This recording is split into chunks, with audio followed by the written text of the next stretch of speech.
Bueno, muchas gracias por vuestra asistencia a este acto, un nuevo acto literario organizado por la Asociación El Sueño del Búho conjuntamente con el Fórum de la FNAC. Y muchas gracias también a Rosario por venir adrede desde Segorbe aquí a presentar su libro, que eso es lo que nos convoca. Nos convoca el libro y nos convoca sobre todo Rosario para presentar este que es su último libro de relatos. Porque últimamente ella se está volcando, yo creo que más en el relato que en la poesía.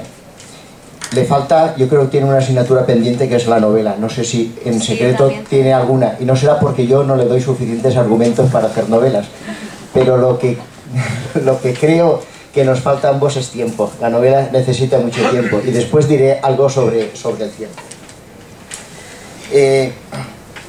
Este libro de relatos, que se titula Desarmadas e Invencibles, por el título, que juega con esa famosa autoproclamación de la Armada Invencible, pues tal vez para quien no lo conozca pueda parecer que hable de guerras o de batallas o algo parecido, o de historia incluso, ahora que se lleva tanto el relato histórico, pero no habla de nada de eso.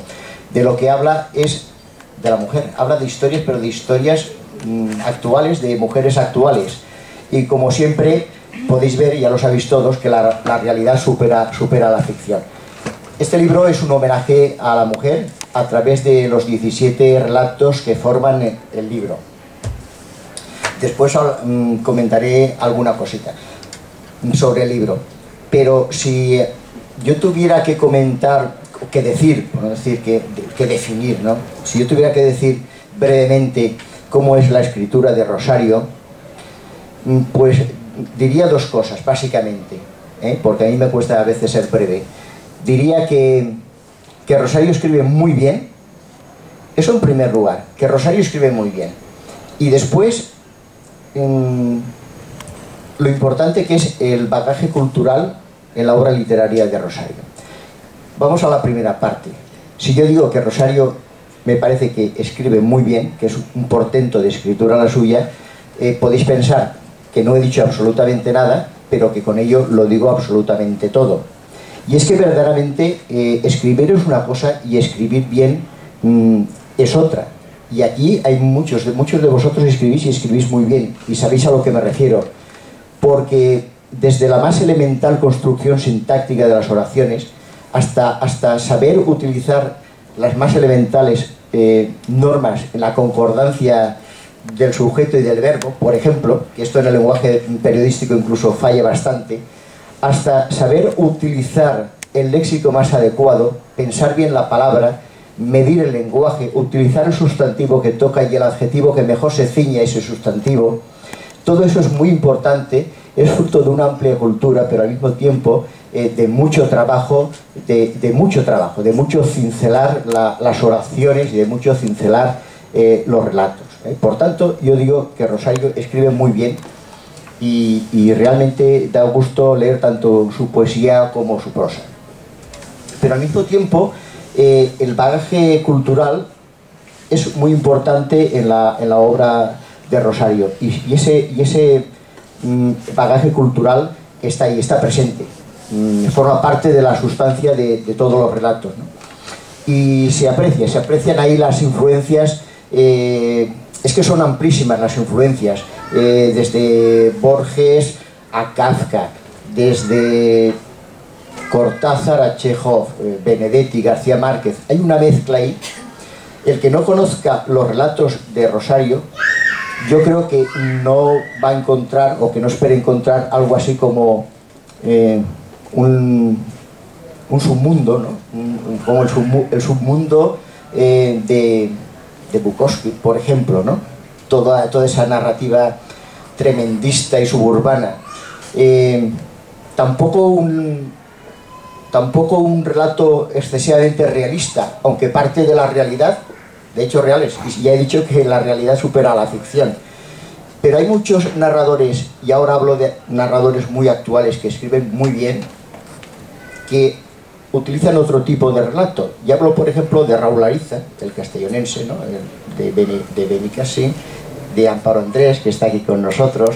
Hablo, por ejemplo, de Miguel Sanfeliu, hablo de Pepe Cervera, gente que domina muy bien, no hablo de la novela, hablo del relato breve, hablo del cuento, lo dominan muy bien, pero nos hablan de otro tipo de realidad o de otro punto de vista de la realidad.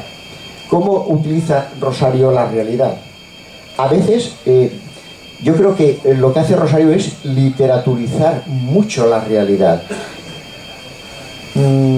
Mezcla a veces la realidad con el relato onírico, te está contando cosas que pasan con cosas que casi parece que están en un ensueño. Entonces, Rosario va transportando al lector, lo va llevando. Yo creo que a veces da la sensación de que juega con el lector como el gato con el ratón. Te va llevando, pero después te lleva, te conduce a la meta, te lleva al final. Si es como me ha mareado tanto para llevarme a donde me tenía que llevar, y me podía haber llevado mucho más directamente. Pero es que ahí está la gracia, ¿no?, de Rosario, y cómo maneja de bien el lenguaje y el tiempo de la historia, y te va llevando por todos los circunloquios y por todos los meandros que ella considera a lo largo del curso del río del relato, pero te lleva y no se pierde. Está muy centrada en el relato.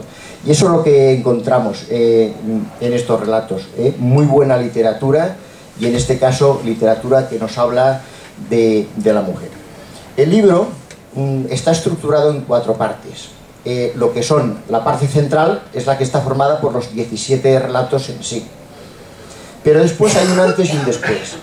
En el antes hay un prólogo del que fuera premio Nadal en 1988, Juan Pedro Aparicio, si no me equivoco. Sí, Juan Pedro Aparicio. Y después hay un epílogo de Olivia Arde, que vendrá a continuación, después, no ha podido salir antes del trabajo, y nos leerá su epílogo. Y concluye el libro con unas notas de la propia autora. Pues bien, coinciden, tanto Juan Pedro como Olivia coinciden en algo fundamental, que son las coordenadas esenciales en el relato, y es el tiempo y el espacio. Ambos hablan del tiempo y de lo importante que es la brevedad en el tiempo, pero también la brevedad en el espacio, y por eso estamos hablando de cuentos. Dice, por ejemplo, una cosa muy importante en el inicio, Juan Pedro, en el prólogo: soy de la opinión de que no se debe escribir de un tirón. Yo estoy de acuerdo con eso. Yo, que soy una persona lenta absolutamente para todo, hasta la exasperación a veces, eso es un problema para mí en muchas ocasiones, pero también es un disfrute, es un deleite, porque yo puedo coger un libro y disfrutar y leer y releer, porque no tengo la ansia de calzármelo de un tirón, valga la expresión. Aprovecho para decir que este no es del tipo de libros, libros para leer en metro, por ejemplo. No es un tipo de literatura rápida, de literatura de entretenimiento, ¿no?, con todos los respetos para esa literatura, que tiene que haber de todo. Es un tipo de literatura para leer con sosiego, para sentarte en un buen butacón de tu casa, relajarte y leer, y profundizar y dejarte llevar por la propia historia. Por eso, igual que dice que no se debe escribir de un tirón, también dice paralelamente que no me parece muy recomendable leer de un tirón. Y eso es a lo que voy yo. Claro, me da la razón. Y yo he dicho muchas veces esto, y en la presentación de mi último libro, que ya es del año 2005, ya lo dije. O sea que llevo años diciendo esto. Y es una frase de Caballero Bonal: la prisa en literatura es como la polilla. No hay que tener prisa, ni en escribir, ni tampoco en publicar, o menos aún en publicar. Hay que trabajar mucho el texto, hay que corregir mucho, y hay que elaborar mucho. El Rosario eso lo hace, porque se ve un texto verdaderamente elaborado, no que se ha escrito a prisa y con las ganas de publicarlo ha salido de cualquier manera. No, está muy trabajado. Esto es lo que dice Juan Pedro. Habla del tiempo, pero de la lentitud en el tiempo a la hora de trabajar la escritura y de disfrutar de la lectura. Pero Olivia, en su epílogo, también habla del tiempo y también de cómo hay que trabajar la lentitud y la brevedad, y se acoge parte de esa famosa frase de Baltasar Gracián: que lo bueno es breve, todos sabemos el final. Por tanto, está hablando de la brevedad en el espacio, de lo importante que es en la literatura lo que es la concisión, el dominar el tiempo narrativo, dominar todo el léxico y no expanderte demasiado, no ir más lejos como si fuera una novela y contar lo que no toca contar, sino ceñirte a lo que es la síntesis, que es muy importante en lo que es el relato breve. Y claro, para llegar al público es muy complicado. Y es muy complicado en el relato porque como la novela te puedes entretener, ¿no? Y leer 40 o 50 páginas a ver si te gusta y si no cortarla. Pero el cuento, como forzosamente es breve, o te interesa o no te interesa.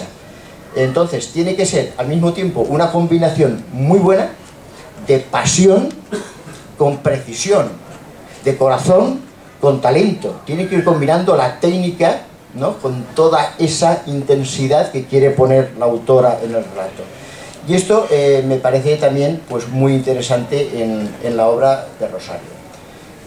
Dicho esto, el bagaje cultural y lo bien que escribe Rosario, de los 17 relatos yo quería hacer mención a uno solo, porque todos son excelentes, pero hay uno que para mí particularmente ha resultado muy tierno, me ha llegado al corazón.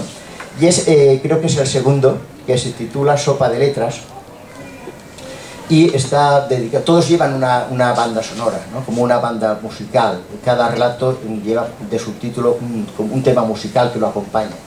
Este relato, Sopa de Letras, habla de el malogrado Antonio Vega, y cuenta cómo Antonio Vega vino aquí a Valencia a hacer el servicio militar, y cómo aquí pues conoció a una chica y compuso la canción tan conocida, tan mítica de La chica de ayer. Entonces Rosario juega tanto con la historia del propio Antonio Vega, juega con la composición de la canción y con la propia letra de la canción. Es decir, hace para mí un juego a tres bandas maravilloso, muy tierno, porque conocemos la historia de Antonio Vega y acaba diciendo que nunca es tarde para comprender, ¿no? Nunca es tarde para comprender. Y esa es la historia de La chica de ayer al que yo quería hacer referencia. Es un relato pues, muy tierno que a mí, pues, francamente, me ha conmovido mucho. Ha sido muy bonito. Y ya para terminar, unas pinceladas biográficas, por si alguien no conoce toda la trayectoria ya extensa, a pesar de su juventud, de su gran juventud. Sí, es extensa su trayectoria literaria. Rosario Raro nace en Segorbe, en Castellón. Es licenciada en Filología Hispánica por la Universidad de Valencia. Estudió técnicas de escritura creativa en la Universidad Mayor de San Marcos y la Pontificia Universidad Católica de Perú, y un posgrado en Comunicación Empresarial en la Universidad Jaume I de Castellón. Fijaos si ha ganado premios y si tiene obra publicada, o sea que como he dicho es extensa. Ha ganado los premios Ciudad de Huelva, Cruzando Culturas, Magda Portal, Ateneo Ciudad Galdós, Igualdad de Aranda, Mujer Quimets el Cartea de Ordizia, el de Tecnocuentos del programa de Radio Nacional de España 5.0, Palabras de Mujer, y ha sido finalista del Premio Internacional de Novela Corta Vargas Llosa de la editorial Alfaguara. Hay artículos, relatos y reseñas literarias suyas en Vagamundos, Moleskine, Axón, de Barcelona Review, Espanorama, Realidad Literal, Letralia, Cinosargo, Literaturas.com, Maisontine y Entropía. Es autora de los libros Carretera de la Boca do Inferno, Surmenage, Perder el Juicio, Los Años Debidos y Finlandia. Ha participado en numerosas publicaciones conjuntas también, entre ellas Perfiles, Jaula de Versos, Cruzando Culturas, A través de la piel, Las mujeres cuentan, Evoción, Los excelentes, Amigos para siempre, Cuentos alígeros y Los relatores. En 2009 fue una de las 2 españolas finalistas del concurso Virtuality Caza de Letras de la UNAM de México y Alfaguara. Ha impartido conferencias en el Club Diario Levante sobre mujer y literatura. Intervino en los primeros encuentros sobre el amor organizados en Benasque por la Universidad de Zaragoza con su obra titulada El amor, enfermedad de transmisión textual, y en el Festival de Cine Iberoamericano de Lima en un ciclo sobre Luis Buñuel en el año 2000. Actualmente prepara su tesis doctoral. ¿Continúas preparándola o ya la has terminado? Sí, espero ser doctora. Vale. Sobre los textos expandidos, y dirige desde su fundación los talleres literarios de la Universidad Jaume I de Castellón, de la FNAC en Valencia. Lo hemos hecho aquí un par de años, pero a partir de ahora no será aquí, de momento el curso próximo, sino en la librería Ramon Llull. Benicàssim, el taller de Benicàssim y el Sascriché, versión online de todos ellos. Desde los 7 años la literatura la acompaña, solaza y arropa. Investiga sobre la escritura en internet para anclarse en el siglo XXI y evitar que la marea la arrastre a océanos y tiempos abisales. Cuando escribe se reconforta, reconfigura, formatea y reconstruye transformada en Lupercalia, o sea, se resetea completamente. De postre le gusta tomarse la frase alimenticia de Dalí que dice: la belleza será comestible o no será, y está convencida de que no hay paisaje como la gente. Yo, parafraseando a Dalí, diré que el siglo XXI es de las mujeres o no será. Eso lo decía yo, y no soy nada original, que lo ha dicho muchísima gente. Ella decía, el siglo XXI será de las mujeres o no será. Y yo estoy convencido de que el siglo XXI, además de las nuevas tecnologías, es el siglo de las mujeres. Bueno, y ya los 2 últimos libros que ha publicado en el 2012. La llave de Medusa, editado por Hipalge en el mes de febrero, y el que presentamos esta tarde, Desarmadas e Invencibles, editado por Talentura en el pasado mes de junio. Y hecha esta presentación, os dejo con la chica de hoy, que es Rosario Raro. Muchas gracias.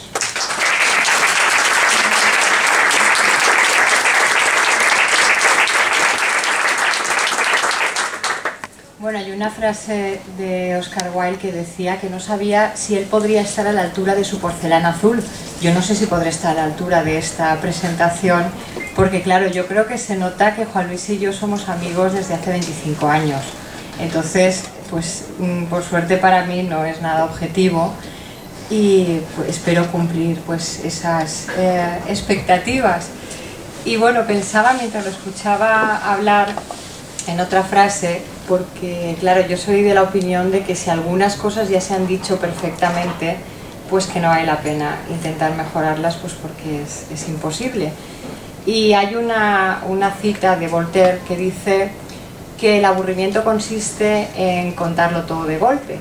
Y claro, y yo creo que nosotros tenemos esta relación tan fructífera porque seguimos sorprendiéndonos, ¿no? De repente en una conversación telefónica o en un encuentro, pero creo que eso no es mérito nuestro, sino que le pasa a los creadores, ¿no? En general, que de alguna forma para lo que te sirve la literatura en nuestro caso y en otros pues a lo que cada persona se dedique en su tiempo libre o en su trabajo, es que te convierte de alguna forma en infinito, ¿no? O sea, es algo que te aporta.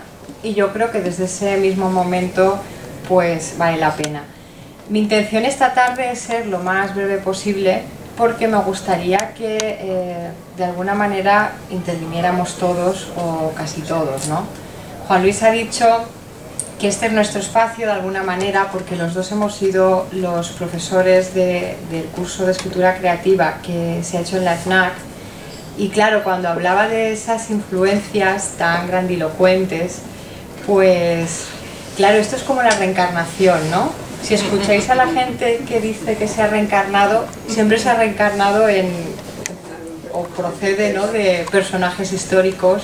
La más habitual es Anastasia y cuestiones así. Además Anastasia antes de que muriera incluso. Entonces, aparte de Chekhov y todo lo demás que a mí me viene un poco grande, yo tengo que reconocer que mis influencias son sobre todo de los compañeros, porque yo me niego a llamarlos alumnos, ¿no? Porque claro, en este curso de la FNAC pues ha habido desde catedráticos de psicología hasta personas que se dedicaban a oficios que nos aportaban muchísimo, y claro, y sería pues una inexactitud decir que ellos son nuestros alumnos, ¿no? Entonces, pues claro, inevitablemente, como leemos los textos conjuntamente y nos apoyamos unos a otros, pues yo también reconozco la influencia de Jarret, de los compañeros de Círculo de Tinta, María José, Manolo, de Faine, de Isabel, de Elena Casero y de todos los que estáis por aquí, ¿no? De Lidia, de Juana. Entonces creo que ese es el valor de las cosas que hacemos, ¿no? Que de alguna manera vamos contra el mito ese del escritor como perro verde y como ser solitario y demás, y convertimos nuestras sesiones en una especie de, como se dice con la palabra, con la expresión inglesa de brainstorming, ¿no? Y este libro ha surgido así porque, claro, de alguna manera, si alguien se deja llevar por su gusto personal, se asegura que le va a gustar a él, pero poco más, ¿no? En cambio, si utilizas un método, pues de alguna manera, decir, bueno, os voy a mandar las propuestas de cubierta, que como está el diseñador gráfico aquí, y además es verdad, diré que todas estaban muy bien, pero que la indecisa era yo en ese caso.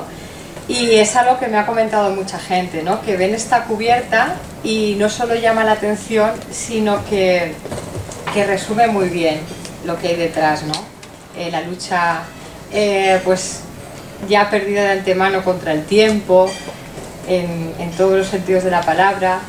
Y después pensaba también, ya que Juan Luis ha nombrado a Juan Pedro Aparicio, que él tiene un hijo de mi edad que casualmente se dedica a lo mismo que yo, tiene un oficio falaz, porque claro, dedicarse a la docencia de técnicas de escritura creativa, pues como que suena en sí mismo, ¿no?, a algo bastante difícil de llevar a cabo, porque claro, de alguna forma pues intentamos dar consejos, pero nadie tiene la fórmula de la Coca-Cola, ¿no?, en este caso. Entonces, decir, bueno, pues yo escribo así, me gusta determinada literatura y cada uno pues ya hace la suya. Y os lo decía porque el hijo del escritor, que también lo es, se llama Juan Aparicio Belmonte, y hace poco una revista cultural hispanoamericana que se llama Otro Lunes decidió hacerle un homenaje a Juan Pedro Aparicio. Y entonces nos llamó a una serie de personas que lo conocíamos para escribir sobre él. Y entonces, en el artículo que escribió su hijo, yo leí una definición de la escritura que me gustó muchísimo y que tiene que ver con lo que ha comentado Juan Luis, porque decía que sobre todo es alivio, diversión y venganza. Y claro, yo estoy absolutamente de acuerdo, creo que no se puede decir mejor, porque por una parte, Juan Luis lo llamaba literaturizar, como es una palabra así que casi parece un trabalenguas, yo diría corregir la realidad. O sea, nos pasan muchas cosas, de hecho la vida es que nos pasen cosas, y siempre nos queda el consuelo, o nos lo aporta un arte tan barato como es la escritura, de corregirla, ¿no? Y aquellas cosas que no han sucedido como nos hubiera gustado que fueran, pues nos convertimos en un demiurgo, que es esa palabreja que decía Valle Inclán, ¿no?, para referirse al autor que manejaba a sus personajes como si fueran guiñoles. Y entonces reescribimos, ¿no? O sea, podemos coger de la realidad hasta donde nos pasó y nos gustaba, ¿no?, hasta ahí estaba bien, y luego ya le añadimos el final, que bueno, no tiene por qué ser siempre un happy end, ¿no? Incluso podemos mejorarlo y hacerlo peor. Entonces, la diversión está clara. Yo creo que todas estas tardes que hemos estado aquí, sobre todo, nos hemos divertido muchísimo. O sea, ha habido situaciones realmente pues que eran un poco embarazosas, porque nos daba un ataque de risa y no sabíamos cómo disimular, ¿no? pero era porque realmente pues estábamos muy a gusto, nos gustaba lo que estábamos haciendo y de alguna manera eso nos proporcionaba sobre todo las ganas de volver, ¿no? Porque yo creo que la fórmula esa del docere delectare, el enseñar deleitando, creo que no deja de tener vigencia por muchas nuevas tecnologías y por muchos siglos que hayan pasado, incluso 2 milenios desde que se dijo casi, ¿no? Bueno, aquí en los temas clasicistas voy a decir mucho porque hay quien sabe bastante más que yo. Entonces, pues de alguna manera, aquí hay 17 historias, pero detrás de cada historia hay muchísimas. Y claro, yo pienso que mi forma de expresarme, hay quien se expresa con palabras o otras personas son capaces de hacerlo cantando, por ejemplo, yo tengo que contar historias, pero no solamente cuando escribo, cuando me encuentro con alguien o cuando tenemos tiempo, porque yo creo que así pues las experiencias y los acontecimientos pues ganan. Por ejemplo, que estemos todos aquí, pues a mí sobre todo me aporta muchísimo y me motiva para seguir escribiendo, porque claro, pensar que las personas que tenemos enfrente ahora mismo se han acercado a este libro, pues para mí, no sé, me llena de muchísimo orgullo, ¿no? Y claro, y yo sé que algunos de alguna forma reconocerán, ¿no? Reconocerán tiempos, lugares, porque también ha dicho Juan Luis que hay muchísimas referencias. A mí me interesa esa cuestión porque hay un escritor que se llama Ray Loriga que dice que hay gente que sigue escribiendo como si no existiera la televisión. Y claro, yo pienso que para escribir como se escribía en el siglo XIX, pues, siempre estaremos a tiempo, igual no lo hacemos tan bien como algunos, ¿no?, de los que lo hicieron, pero claro, hay realidades hoy en día de las que es imposible sustraerse. Decía Juan Luis una frase de Caballero Bonal, que la prisa es como las polillas, ¿no?, para la literatura. Mi compañero Pascual Mas, el escritor, sí, con el que dirijo el curso de la Universidad de Castellón, es bastante más paciente que yo y siempre me dice: caláis, eso necesita caláis, ¿no? Como que lo deje reposar, bueno, nos lo dice a todos, pero a mí incluida en el lote. Entonces, claro, y muchas veces hemos tenido conversaciones al respecto y me dice: en eso se parece la literatura al whisky, o al vino, ¿no?, en este caso, que tiene que reposar. Y claro, pero muchas veces por la convocatoria para la que escribimos algo, o si es un encargo, no siempre tenemos esa posibilidad, porque yo creo que hay pocas cosas tan motivadoras como la prisa, ¿no? Cuando te dicen un plazo y te dicen: mándalo antes del domingo a las 12 de la noche, y tú vas viendo cómo pasan las horas, porque claro, los que escribimos, pues sí, nos gusta escribir, pero también nos gusta hacer otras cosas, ¿no? Entonces, en esas situaciones es en las que suele suceder. Y bueno, pues por ejemplo, imaginaos la imbricación esa que estábamos comentando, ¿no?, entre la realidad y la ficción, que algunos que ya habéis leído el libro, pues ya sabéis de determinadas referencias que hay aquí, pero por ejemplo, eso es que se está que estaba muy cerca, así, así se escucha mejor, vale, así quitamos el efecto especial este que había.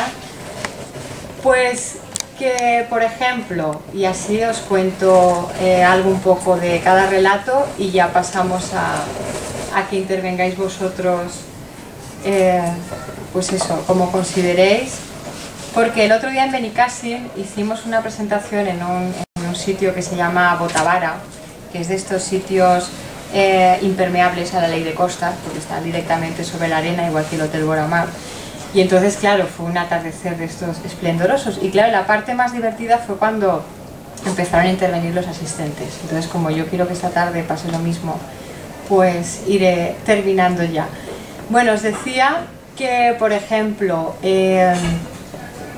yo había hablado con una de las personas que están aquí esta tarde sobre un relato que se titula Efigie, y yo le dije que si se había dado cuenta de que el lugar donde estaba ambientado y la casa encima de la montaña y la leñera y un columpio que había en un pino, pues era una casa donde las tres que estamos aquí lo pasábamos muy bien, porque era un chalet en el pantano del Regajo.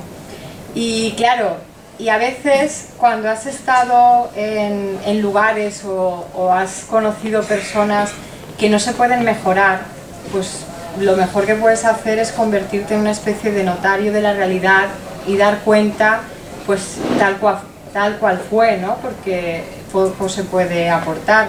Por ejemplo, el primer relato, que se titula Cubismo, y tiene un final así bastante abrupto, pues surgió de una propuesta. O sea, un grupo de mujeres de Castellón, pintoras, se les ocurrió hacer una exposición para rescatar el papel de las modelos, ¿no?, en la pintura. Por ejemplo, estas que tenía Picasso, Dora Maar y compañía, Jacqueline también, que cada una que tenía pues le cambiaba el estilo, ¿no?, de alguna forma. Y entonces lo titularon Musas Inmortales, y me pidieron que hiciera un texto, y al final pues hice este relato. Les pedí permiso porque lo había enviado mientras ellas lo tenían para la exposición a un premio que se llama Igualdad de Aranda, y bueno, lo ganó. He utilizado ese criterio. O sea, prácticamente todos los relatos de este libro han sido premiados, y lo he hecho adrede porque así me aseguraba de que el criterio no era mío, de que había habido otra persona al menos, ¿no?, a la que ya le había gustado, y eso pues a mí me garantizaba que no eran pues eso, que no respondían solamente a mi criterio, porque pues bueno, por ejemplo, en El deseo de ser pulpo, que es una especie de juego también, en este caso no es la realidad y la ficción, sino que sucede dentro y fuera de un videojuego, ¿no? Y al final no sabes si quien está jugando es la figura que aparece o quien la maneja. Y bueno, y esto pues surgió por un cartel que vi en el Museo de Arte de Castellón, de arte contemporáneo, que había pegado en una de las cristaleras un vinilo con una mujer que tenía 8 brazos, y en una llevaba un libro, en otra una fregona, en otra un niño, en otra un teclado de ordenador, ¿no? Entonces pensé en esa imagen tan pulp, además, ¿no?, y tan viscosa de la mujer pulpo. Y bueno, pues luego hay otro de género negro, porque se lo escribí en un curso que dirigió Juan Madrid, y si no eran de género negro pues no le gustaban. Entonces pues de alguna manera lo agradecí, porque seguramente el motu propio que se dice pues no lo hubiera escrito. Después hay un par que son muy duros, pero por la propia realidad que cuentan y que describen. Uno se titula Hablar sin H, porque claro, existe el sustantivo de la ablación, pero parece que no existe el verbo, ¿no? Entonces también es muy curioso esa serie de ausencias en nuestra lengua, pero bueno, que de alguna forma todos terminan con un mensaje esperanzado. Yo en alguna otra ocasión he dicho que lo que me gustaría que sucediera con este libro es que algunas de las historias que hay en él que fueran reliquias, en el sentido de que fueran las últimas de su serie, ¿no? Es decir, mira, cuenta esto porque sucedía tal cosa que ahora por suerte en este año Capicúa pues ya ha dejado de existir. Después hay otro que se titula Salto Generacional, que es muy curioso, ¿no?, sobre un abuelo y su nieta a la que le regala un bolso de la marca de Paris Hilton, ¿no?, y se plantea pues cómo en 3 generaciones ha cambiado tantísimo pues la vida de esa familia. Y después, pues algunos son inevitablemente actuales, ¿no? Porque otro trata de cómo se está falsificando el currículum en los últimos años, pero a la inversa, ¿no? Cómo hay personas que quitan un máster, cómo quitan una segunda licenciatura, incluso la primera o el bachillerato, para conseguir un trabajo, porque no quieren que de un proceso de selección se les descalifique por sobrecualificación, ¿no? Y entonces pues cuenta el caso de una persona que vive esa realidad. Y bueno, y el último, ya para terminar el libro así con una especie de broma, pues habla que luego sucedió, porque esto es otra cuestión, ¿no? Hay que tener mucho cuidado con lo que uno escribe porque se cumple. Entonces, por ejemplo, habla de una especie de remake que se iba a hacer sobre la serie Sensación de Vivir. Entonces los buscan a todos y piensan que, claro, que hay que cambiar el guión, hay que cambiar el escenario, hay que cambiarlo todo porque físicamente no tiene nada que ver. Y entonces deciden liposuccionarlos a todos, pero hasta tal punto que con la grasa que recogen clonan a los actores y no les hacen falta los originales. Entonces es un juego, está encabezado con una cita de Borges, de un relato que se titula El Golem, porque el Golem en la tradición judía era eso, ¿no? Era la criatura creada del barro. Después pasó también al mito del autómata, ¿no? Y todo ese tipo de cuestiones, el robot. Y bueno, me interesaba pues hablarlo de esa manera. Y bueno, pues poco más me queda por deciros, y eso sí que voy a insistir en que por favor seáis vosotros los que intervengáis. A lo que yo no os pueda responder, os responderá Juan Luis, que para eso está aquí con su magisterio, y no sé, creo que puede ser mucho más ameno así que estemos, sobre todo yo, ¿no? Hablando así sin parar, porque poderlo hacer podemos. Estábamos pensando el otro día que en vez de hacer un curso de esto sobre cómo hablar en público, deberíamos hacer uno sobre cómo callar en público. Ese sería uno que nos convendría mucho. Sí, sí. Todo, y que a mí, en particular, algunos me habían resultado como más fríos, y en los otros, en los que sin dejar la técnica, porque no les he dejado en ningún momento, te lanzabas en tromba y el relato resultaba hasta, ¿cómo te diría yo?, más que sorprendente. Pero no me podía callar. Sí.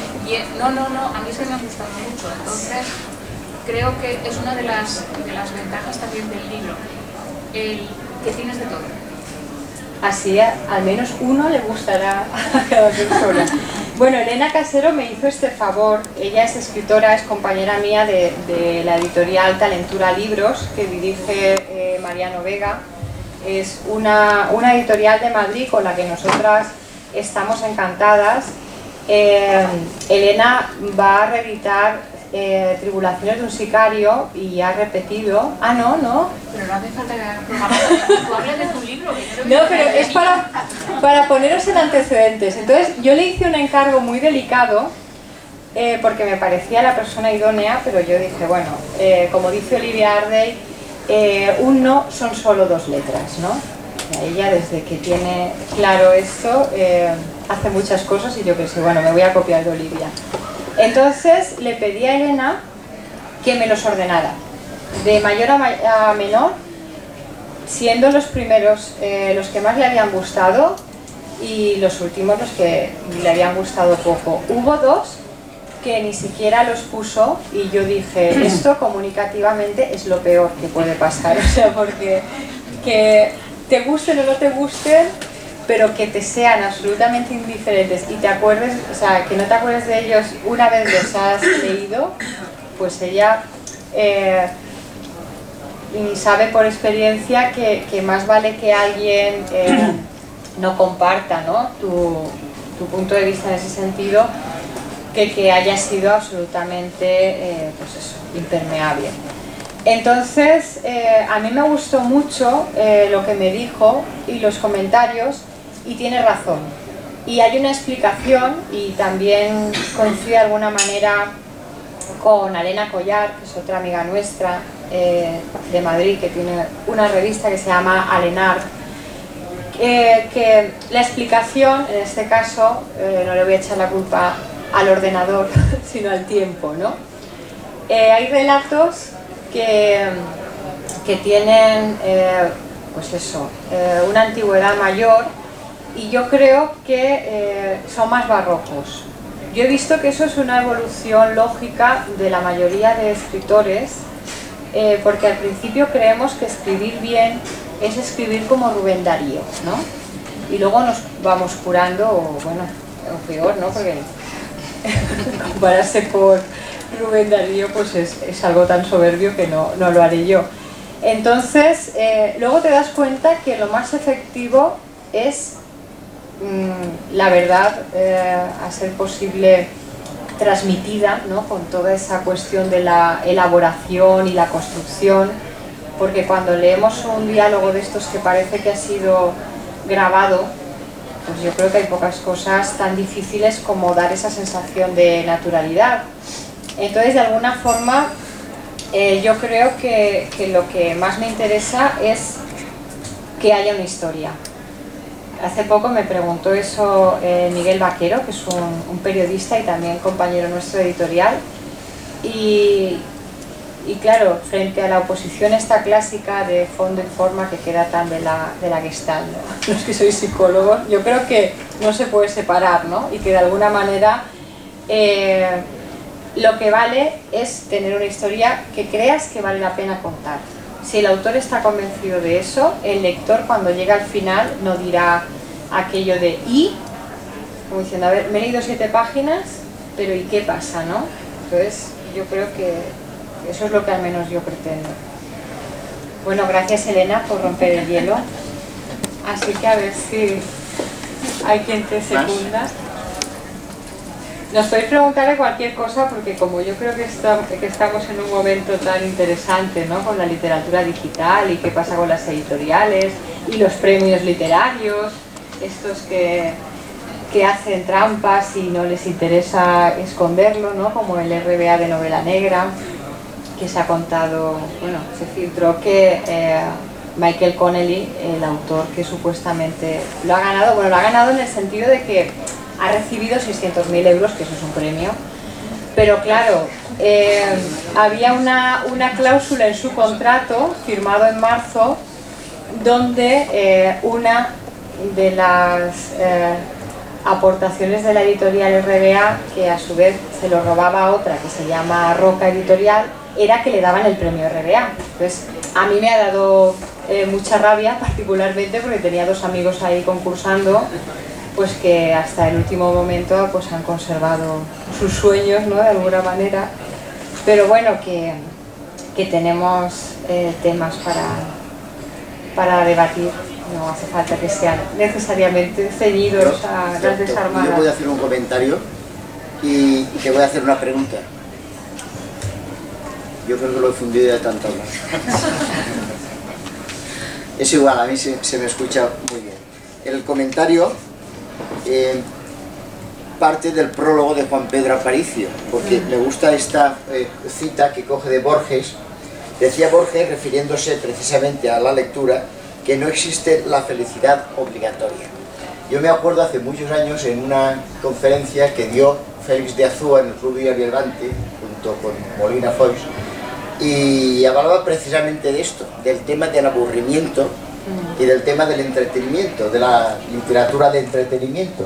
Entonces decía Félix de Azúa que uno tenía que leer, y aunque se estuviera aburriendo y cayendo de puro aburrimiento con un librote entre las manos, tenía que leerlo y tenía que acabarlo, porque no necesariamente el libro era para eso, para obligatoriamente ser feliz o para divertirse o para distraerse. Y dice en el prólogo, los libros, leer siempre deja una recompensa, es decir, aunque te aburra más o te distraiga más. No mata el tiempo, lo duplica. Mientras leemos, vivimos nuestro tiempo y el del libro. Los libros buenos ofrecen al lector mucho más de lo que suele creerse. El libro es una máquina del tiempo, la única que existe, pues permite oír las voces del pasado.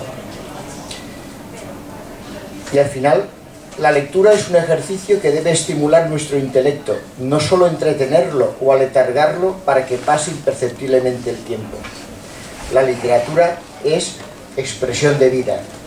Dice Juan Pedro Aparicio en el prólogo.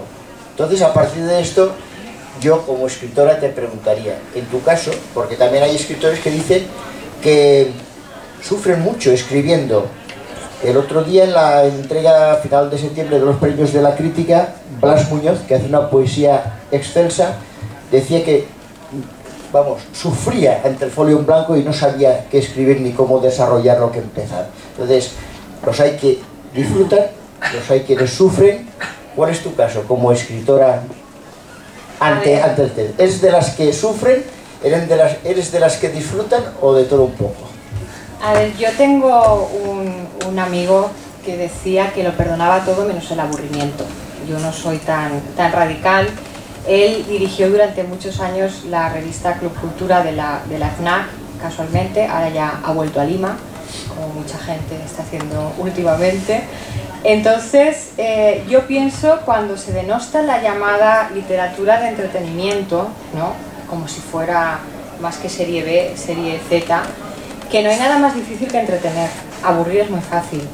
Entonces, yo creo que sí, que hay lecturas que de alguna forma se deben conocer, ¿no?, como referencias pues necesarias, sobre todo para los que trabajamos en esto, pero que durante muchos años ya hemos leído por encargo, ¿no?, o por imperativo de exámenes y demás. Entonces, pues yo creo que como nunca se ha publicado tanto como ahora, de forma impresa, digital, pues que tenemos que leer realmente lo que nos apetezca, porque la repetición se basa en el éxito.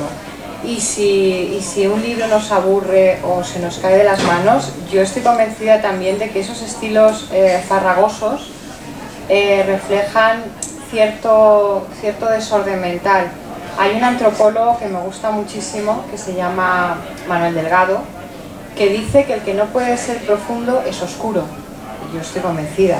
Quien no tiene mucho que transmitir y entonces intenta disfrazarlo, y se han hecho pruebas, ¿no? Se han presentado ensayos que no decían nada, pero hay juegos de esa manera, ¿no?, que parecía que tenían pues muchísimo fondo.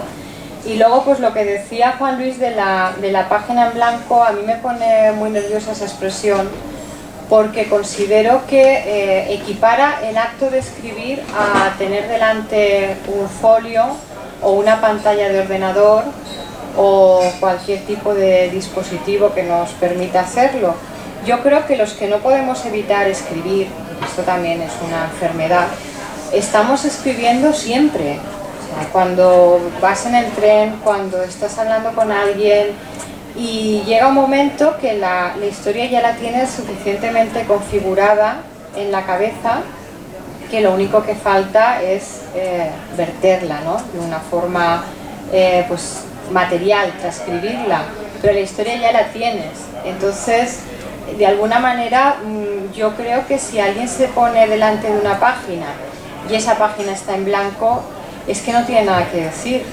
Entonces, yo creo que se pueden hacer ejercicios, ¿no?, de muchos tipos, pues como se hacen estiramientos para las actividades físicas, pero que de alguna forma, si nos forzamos, yo creo que lo que acabaremos escribiendo, pues como decía Elena, pues sí, podemos apelar a la técnica, eso lo hemos hecho todos, ¿no?, para salir del paso alguna vez, pero claro, pierde autenticidad y es como si perdiera corazón de alguna forma, ¿no?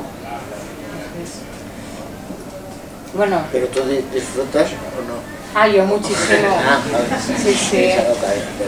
Yo disfruto mucho porque además, eso que dice Juan Pedro Aparicio, yo creo que es así, o sea, un relato o una novela se lee de la misma forma que se ha escrito. Si yo escribo un relato de un tirón, hay bastantes posibilidades que se lea de un tirón. Un relato que me ha costado 20 años, que tengo unos cuantos inconclusos que no sé qué hacer con ellos, y a veces los someto los someto a comités de sabios que por suerte tengo a quien pedir ayuda y me dice, oye, pues acábalo así, o que pase tal cosa, ¿no? Y lo agradeces muchísimo, porque llega una persona, lo ve desde fuera y lo ve clarísimo, ¿no? Que la buena literatura no está reñida con la diversión Claro. y con el entretenimiento, ¿no? Pero además desde los más clásicos. Y haciendo el paralelismo esto con el amor, decía Vicente Gallego en un poema de su libro La plata de los días, que realmente el enemigo del amor es el aburrimiento, es otra cosa, es el aburrimiento, el tedio, la monotonía. Hay una frase de Javier Marías que a mí me gusta muchísimo, que dice que el amor es una relación narratológica. Yo estoy convencida, ¿no? Cuando se rompe el discurso, porque además no es casualidad que en nuestra lengua y en muchas, discurso en el sentido de texto y de discurrir, ¿no? de caminar, sean confluyentes y tengan el mismo origen, ¿no? Porque claro, García Márquez decía que no se despierte el lector, tienes que cogerlo de la mano y llevarlo hasta el punto final. Como si te despiertes estás perdido, porque si se pone a pensar, ahora he escrito libro con V, ¿no? Claro, ese tipo de cuestiones despiertan a cualquiera, ¿no? Entonces, sin ser tan exagerado... Bueno, más intervenciones del público. Pues mira, de Roberto. Esto me ha recordado una cosa que decía Pío Baroja, que decía que las personas inteligentes no se aburren nunca.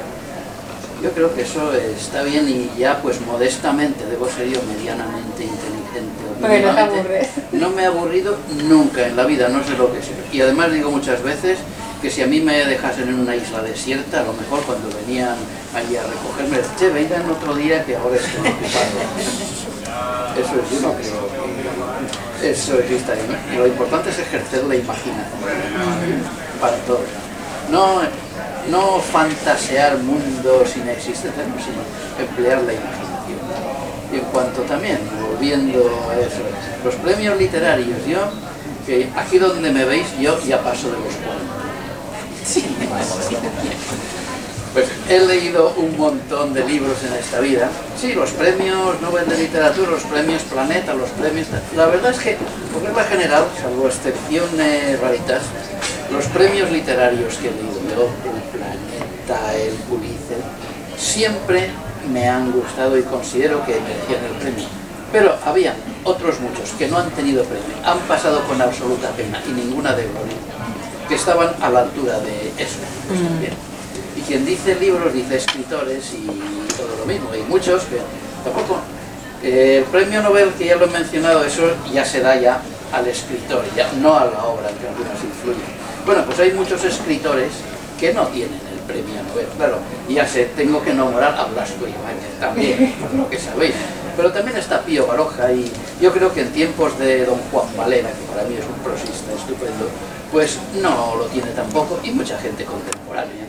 Lo tiene Hemingway, que para mí es muy merecido, y Faulkner, pero hay muchos que no. No lo tenía Norman Mailer. Lo que pasa es que los premios literarios es un juego de azar como otro cualquiera. Sí, sí. O sea, en muchas ciudades está la oficina de correos al lado de la administración de loterías, ¿no? Entonces muchas veces piensas, compro un boleto del Euromillones o mando esto al concurso no sé qué. Porque, por ejemplo, no solamente... Te gastas menos comprando el boleto. Claro. Porque lo que te cuesta enviar un correo... Claro, menos mal que se está digitalizando también y cada vez son más las convocatorias que permiten el correo electrónico como medio, ¿no? Antes esto solo se hacía con autores extranjeros, o sea, se convocaba un premio en España y entonces a los residentes en España no se les permitía, pero si lo mandaban desde América sí. Entonces, claro, por ejemplo, el premio Planeta, ¿no? Lorenzo Silva se presentó con un seudónimo, que era Bernijo, o algo así. Entonces, la novela que ha ganado el Planeta pertenece a una serie en la cual los protagonistas, igual que en las anteriores, son una pareja de guardias civiles que se apellidan Bevilacqua y la agente, ¿no? La chica, se llama Chamorro, de apellido. Es como si yo me leo una novela de Pepe Carballo, pero no sé que es de Vázquez Montalbán, ¿no? Claro, entonces decir, bueno, tampoco tendré yo una cultura tan amplia, que es lo que decía Roberto, como para conocer a todos los escritores que ganan el planeta. Pero es que todos son conocidos, ¿no? Porque además abundan los presentadores de telediario. Entonces decir, bueno... Sí, últimamente se ha puesto... Claro, está de moda. y a mí me ha parecido... ¿Cómo se puede escribir sin tener en cuenta que existe la televisión? Claro, de la frase de Ray Loriga. Entonces se tiene en cuenta porque él decía también que hay buenísimos libros que han obtenido premios. Por ejemplo, Fernando Delgado es un gran escritor, haya presentado el telediario, ¿no? Pero claro, hay otra cuestión. Cuando se habla de bestseller, también es como si fuera un término peyorativo. Y hay bestsellers de una calidad inigualable, pues como 100 años de soledad, de Vargas Llosa, ¿no? O sea, que un libro sea muy leído, tampoco hay que establecer una ecuación directa y decir, no, es que como le gusta a tanta gente, pues yo creo que seguramente uno de los méritos es llegar a tanta gente, ¿no? Yo creo que lo de bestseller no es por 100 años de soledad. Lo de bestseller es porque sacan, se encarga la editorial Claro. de sacar muchos ejemplares, hacer una publicidad sobreestimada y que tienen unos agentes literarios detrás que se encargan de su promoción. Ese Sí, libro sí. se convierte en un bestseller antes De salir. salga a la calle. Sí. No, no se ha Operación convertido en bestseller porque lo hayamos leído 5 millones de Porque ya lo han personas. vendido como Porque lo bestseller. han vendido así. Claro. Y ya te ponen, a los 3 días te ponen quinta edición. Mm. Y dices, si yo he vendido 1. ¿Cómo que ha vendido ya 5 ediciones de 5? Pero está orquestado porque hay campañas de comunicación, porque en estos momentos, claro, Ese es el engaño para el mí. libro es un producto más, o sea, no tiene ningún romanticismo detrás. Entonces las editoriales son empresas, las empresas necesitan beneficios. Y claro, y lo que dice Elena, yo estoy pensando, por ejemplo, en 50 sombras de Grey, que ya quisieran muchas multinacionales tener detrás la campaña de comunicación que han tenido ellos, ¿no? Entonces, de alguna forma, pues yo creo también que la suerte es que dentro de lo literario, ¿no? Ese concepto tan difuso, pues hay de todo, ¿no? Y en este momento, pues cualquier persona puede encontrar lo que le acople. Bueno, como ya ha venido Olivia Ardey, lo que vamos a hacer es, si alguien más quiere preguntar, y si no, que nos lea el epílogo, que es un privilegio, ¿no? Que lo lea la propia... No, te vas a ceder el asiento, Juan Luis, para que no tengas que trabajar. Bueno, sobre eso de las ventas, yo he leído, en cierta ocasión leí, no sé hasta qué punto puede ser verdadero o no, pero que la propia editorial hace las compras de los ejemplares para dar publicidad de que es un superventa, o incluso el propio autor o alguien, ¿no?, relacionado con el autor. Yo ahora voy a hacer un libro de relatos de este tipo, ¿no?, y entonces pinchado con Rosario le voy a decir, cómprame 300 ejemplares en una semana y por lo menos apareceré en el suplemento cultural del país como número 1 en ventas, por lo menos 1 o 2 semanitas. Nosotros no hacemos trampas. Pero nosotros no Hoy hemos hacemos salido en trampas. el país y en el Levante, o sea, y no Una habíamos operación dicho comercial. No sabemos ni hacer, siquiera que nos sacaran no sabemos hacer trampas, así nos luce, no ganamos. el pelo. No La ganamos. relación comercial es igual para un microondas que para un libro. Sí, sí, el Y a veces el proceso. producto es bueno, ¿eh? Pero Muchas estos no veces tienen no. obsolescencia programada, que eso los Ah, diferencia. Y los Menos electrodomésticos duran 5 años. Como Menos, sí, digan lo que digan. Las nuestras son satisfacciones espirituales, no crematísticas.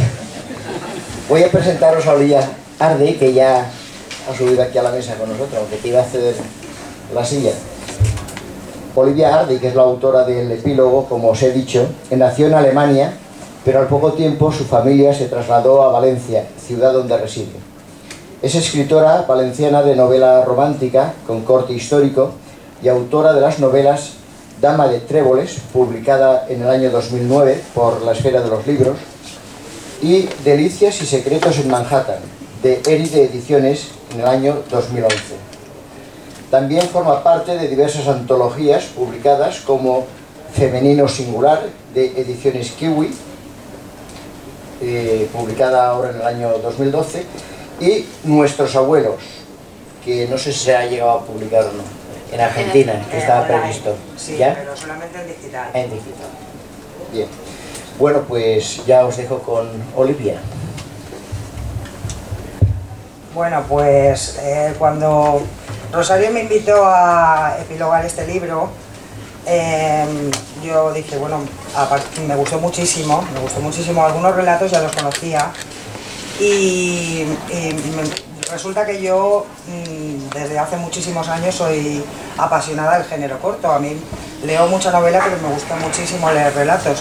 De hecho, los dos libros que conservo con más cariño de mi infancia, uno es de cuentos de los hermanos Grimm, la versión no dulcificada, la que les picaban los ojos y bueno, en fin, me encanta aquella edición que tengo.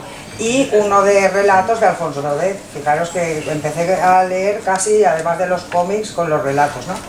Y los cuentos. Entonces, de toda la vida que me encanta el género corto. Y hace poco leí un libro muy bonito que no era de relatos, pero era de artículos periodísticos de Reverte sobre tema marítimo y de barcos.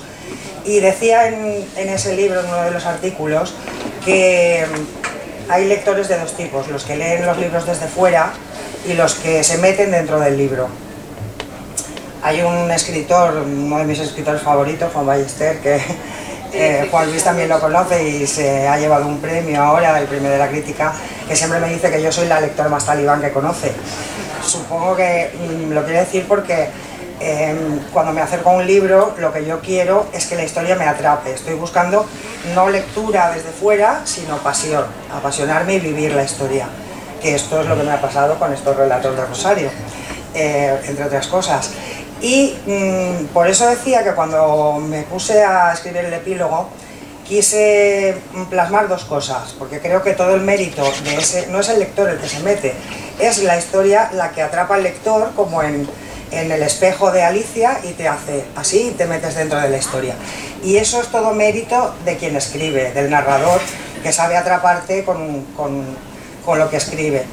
En una novela hay muchas páginas para poder atraparte y para poder sumergirte. A lo mejor no en el capítulo 1, a los lectores talibanes como yo me dejo los libros en la primera hoja, si no me gustan, pues no hay la posibilidad, ¿no? Pero he escuchado la pregunta, que hemos hecho antes. ¿Sí? Estábamos diciendo que si te aburre algo, si tenías que continuar o dejar. Pues fíjate, yo hubo un tiempo en que el último libro que le di cancha, vale, no voy a decir qué libro, pero me leí hasta la página 300 y dije, hasta aquí, mi tiempo es oro, ahora ya hasta el segundo párrafo. Pues mira, era un bestseller de estos que todavía rula por ahí, pero es que no pude con él. Total, que a lo que íbamos. Creo que el mérito del escritor de relatos, y aquí somos muchos los relatores y los excelentes, porque somos excelentes también, tiene muchísimo mérito porque tienes que atrapar, exacto. Y otro que dijo Juan Luis, que aún no le hemos puesto, ¿no? ¿Te acuerdas? De los putamáricos. Pues tiene muchísimo más mérito porque con muy pocas palabras tiene que escribir una gran historia que nos apasione. ¿Y cómo se consigue eso? Bueno, pues eso se consigue con dos cosas. El narrador tiene que ponerle mucho oficio y corazón. Con una de las, si falta cualquiera de las dos cosas, leemos por encima, pero como el que lee la prensa, ¿no? No puedes vivir la historia. Entonces, eso es lo que quise decir en el epílogo. Mi cariño hacia el género corto y mi admiración hacia los que escriben relatos y lo hacen bien. Y os voy a leer nada, los dos folios o el folio y medio que es el epílogo. El epílogo lo titulé Lo bueno si breve. A ver, espérate que me dejo las gafas. Pero lo veo. Qué difícil es el dominio de la concisión y cuán admirables son aquellos que, tomando como lema esa gran verdad sobre la brevedad que dijo Gracián, aceptan el reto y se atreven a cultivar el delicado arte y a veces malagradecido de narrador de relatos. Estos escritores se pertrechan de genio creador, precisión expresiva, imaginación y mucha pasión para contar sus historias. Porque una lectura apasionante solo puede ser el fruto de una escritura apasionada. Así se escriben los buenos cuentos. Sólidos, bien trabados y laboriosos como redes, consiguen atrapar al lector amante de la prosa breve que abre la primera página con el ansia de ser apresado por una gran historia escrita con pocas palabras. Se requiere técnica y talento para despertar los sentimientos de ese interlocutor callado que escucha al otro lado de las páginas. El narrador de relatos precisa a partes iguales de oficio y corazón si pretende seducir, sobrecoger, divertir, soliviantar, sorprender, emocionar, enamorar o enfurecer. Sí, también. A mí me ha ocurrido con uno de los cuentos que guardan estas tapas. Sucede cuando la ficción se escribe con tinta prestada de hechos veraces y ay, la vida real no viene provista de goma de borrar. Este es un libro que cuenta historias de las que merecen ser leídas despacio. La autora ha elegido como protagonistas a mujeres que se enfrentan a sus propias guerras sin hierro en mano, lo que las hace dos veces valientes. Invencibles, por supuesto. Estas heroínas sin nombre, ya sean efigies, modelos de pintor o hacedoras de bizcochos, se lanzan a la batalla de cada día bien surtidas de coraje. ¿Desarmadas? Quizá no. Ellas no cargan la maza al cinto ni empuñan el hacha, porque no les hace falta. No son esas armas las suyas. Les basta como escudo la intuición y en lugar de la espada enarbonan la palabra. He aquí 17 buenas historias escritas por una narradora que combina pasión y precisión, continuo y soltura. Muchos escritores nos despiertan simpatía, pero harto difícil, tanto como escribir relatos, es lograr la admiración del lector. Rosario es raro, la mía la tiene. Y esto es todo, amigos.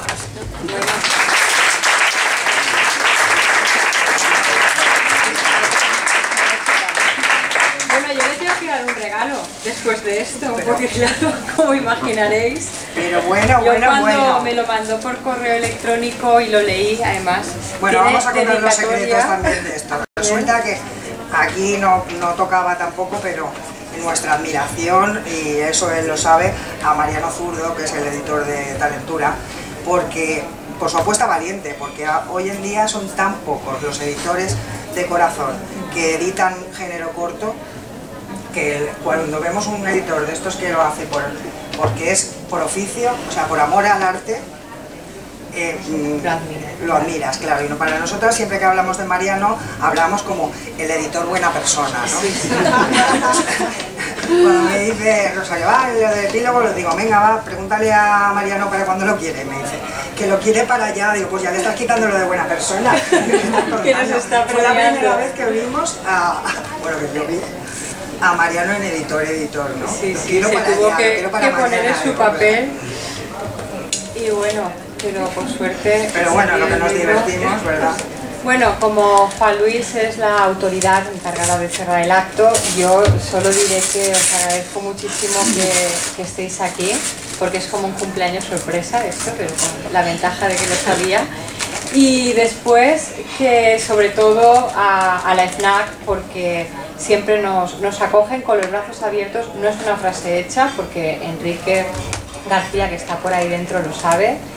Y bueno, y a Olivia Arde y a Juan Luis Bedins, pues por arroparme también. Vale, yo quiero dar las gracias por mi regalo y además quiero que veáis lo que es un regalo con mucho corazón. Es el compendio de Un mar de letras, la antología de relatos breves del segundo certamen literario Ciudad de Galdós, y un Pulp Fiction de Marcial Lafuente Estefanía. Que se parece a la Dama de Trébol. Porque yo además colecciono Pulp Fiction, tengo desde 1910. Y este va a encontrar mis... Además es que la novela de Olivia se titula Dama de Tréboles. Y este se llama Naipe Justiciero.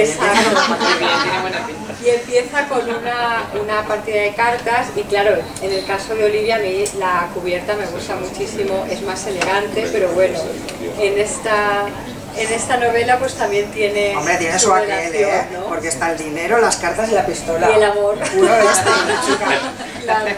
Rosario, Dime. yo solamente tenía una pregunta antes de que cerréis el acto. y es saber dónde, aparte de supongo que la FNAC, se puede adquirir el libro. Y luego es que tengo muchos amigos en Galicia, pues para recomendarles que lo compren, ¿dónde lo pueden comprar? No, vamos a hacer una presentación allí, creo que es mejor, ¿no?